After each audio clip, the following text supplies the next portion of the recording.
So hello guys, bali nandito tayo para palitan ng diesel o drive belt ito Honda Click 1255i. So applicable din to para kahit sa 150. So tara guys, palitan natin sa manyo. Bubuksan natin ito gamit ang T-Range na number 8mm guys. Paikot po yan. So kakalsin natin itong cover para mapalitan natin ng D-belt. Pero ililinisin na rin po natin siya guys. PMS na rin natin. So, yun guys, start na natin na buksan po. Bali ito, ginamitan natin ng T-Range para matanggal natin yung drive belt na yan. So, yun po, bali yung mga tornilyo na nakaikot na yan is 8mm po lahat yan. Yan, yung kakalsin natin guys. So, yan po, bali pakaliwa po ang luwag. So, yan po. Okay na. So, natanggal na natin siya. Ito siya. Yan. Ganyan lang po pag ano yan guys. Yan. Tapos ito kakalasin din natin itong bell guys. Itong pinaka clutch bell. At itong drive phase. So, yan po. Balik kumalang tayo ng 19mm na socket range guys. Yan gagamitin natin para makalas yan. Siyempre, kailangan natin dyan ng Y-tool. Para pangontra para hindi siya umikot. So ito po yung pinaka white tool guys na pang Honda Click. So yan po, i-adjust nyo lang na ganyan para tumama dun sa butas. So yun po, hindi nyo siya mababaklas pag mano-mano at wala kayong white tool. Yan. Yun po, bali paluwagan lang po ng pakaliwa guys. Yan. Para matanggal yung tornilyo ng 19mm. So yan, pag maluwag na is kamay nyo na lang para matanggal yung nut. Yan. Tapos tanggalin na yung bell housing. Yan. Yan, ganyan po siya guys. May washer siya dyan. Tsaka nut. Ganyan ang assembly niya. So madali lang kalasin. So yun po. At sunod po natin na gagawin guys, itong clutch naman, hugutin nyo na rin siya para malinis na rin natin to. Pero hindi niya mahuhugot ng basta-basta guys, kasi kailangan matanggal nyo muna yung drive phase. Yan, sa harapan. Kakalasin nyo muna yung drive phase. Yan, para matanggal yan, yung belt. So yun po, pagdating dito sa drive phase, bali gagamitan niya rin po ng pangontra para matanggal. So ito po yung nut, tapos may washer din po yan guys. Yan, ganyan lang po. So uhugutin natin yung drive phase. Yan, para matanggal yung bibel. So ganun po siya guys. Yan. So ito na nga ay natanggal na natin yung bibel or drive belt guys. Yan. So may mga crack na siya. So palitin na rin talaga. Ayun po, bali mahalaga po ang regular maintenance ng drive belt CVT ng Honda Click para sa maayos na performance at kaligtasan. Karaniwang nirekomenda na palitan ito ng o inspect ito ng 8 to 10,000 kilometer. Tapos ang palitan din ng belt po ay almost 20,000 to 30,000 kilometro. Depende po yan sa kondisyon ng paggamit. Halimbawa, madalas na mabigat ang pagsakay, stop and go sa traffic o matarik na daan. Bali, ito po yung binili natin na belt guys na ipamalit dyan sa bago. So ito po yung number niya. Mahalaga din po na kailangan nyo talagang malaman ang PMS ng inyong motor kung kailan kayo magpapalit ng belt. Tingnan nyo yung belt guys. Ganito po siya, may mga crack na. At mas jahi po pag naputulan kayo sa kalsada ng belt. Dahil kayo din na mahihirapan. So yun po.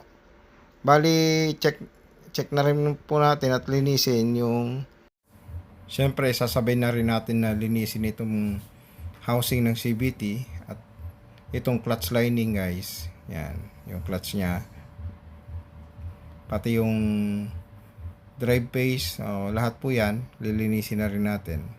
So ito yung bali sa paglilinis po, gamitan nyo lang ng gasolina. Yan. Tsaka brusin nyo lang siya na maigi para matanggal yung mga dumi. Yan. Tapos pagkatapos nyo pong linisan ng gasolina, bali papatuyuin lang po natin yan ng basahan. So ayun po, pagkatapos natin brusin ng gasolina, so bali ito po, bali kuha tayong basahan at punasan lang po maigi para hindi siya kalawangin yung parts. Bali ito po guys, yung clutch lining po ay lilinisin din natin. Ito siya, yung clutch lining. Yan. So linisin din po natin yan. Ganun din tong spring guys, spring driven pace. So yan po, linisin din natin yan guys. Pati yung collar seal and spring. So ganun din po yun, lilinisin din po yun. Pagkatapos pa isunod na natin linisin na itong drive pace guys, yan. So linisin din po natin ng gasolina. Ganun lang po yung drive pace. Yan. Ganyan lang guys ang paglinis. So isama din natin yung mga yan, linisin din natin yung axle.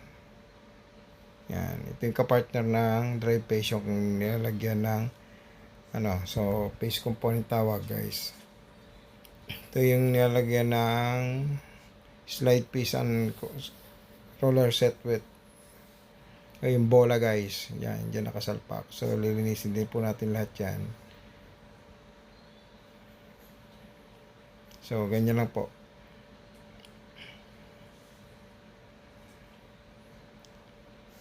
Tapos punasan ng basahan. Yan. Ganyan lang. Pagbabalik, kung paano nyo tinanggal guys, same lang din ang paglagay nyo. Yan. Bali yung bola guys ay ang kilogram po ng bola ko ay 15 kilogram. Stock po siya guys. Yan. So pwede ka naman nasa iyo kung gusto mo mag 14 kilogram. So depende yon sa requirement mo. So yun po, bali punasan na lang natin itong housing pagtapos na malinisan. Then tsaka natin i-assemble na po ang pyesa. So isa-isahin na po natin siya ikakabit. Yan, ganyan po. Yan. Salpak na po natin yung sa drive pace. Yan. Tapos itong i-assemble na rin natin itong clutch guys. So pinalitan na rin natin ng clutch para bago na rin siya. Yan. So idiin nyo lang na ganyan, tapos itornilyo. So ingat lang kayo dito guys pag magpapalit kayo ng ng clutch lining.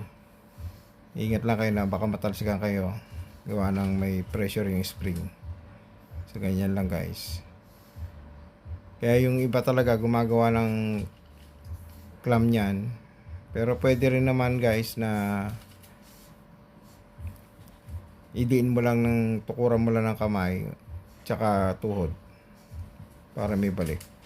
So yun po, pag okay na, gagrasahan na lang itong portion na to sa loob. Dagdagan na lang natin ng grasa. Yan. Kumuha kayo ng grasa guys, apply na lang ng grasa yan, tsaka yung drive shaft guys, grasahan din yun. Okay. Medyo matagal talaga maglinis guys ng CVT. Kung titignan mo, marami kang kakalasin at pero nasa yun guys kung gusto mong gawin kasi makakatipid ka rin sa labor.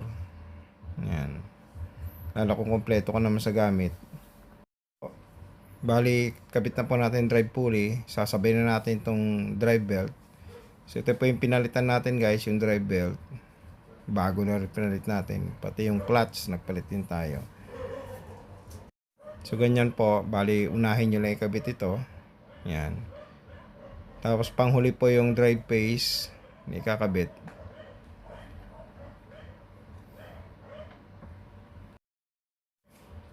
So yan po, bali kabit na natin. Yan. So nakakabit na po siya guys. So Ganyan lang po, yung dalawang tornilyo na yan. So higpitan natin guys. Yan. So yung nakita nyo guys, bali pinandar na natin siya. Kailangan yung gulong mo pag umandar ay hindi ganong, kung umandar mo, konting-konti lang dapat guys. Hindi siya dapat dire-diretso ang andar. No? Okay, ganun po yun.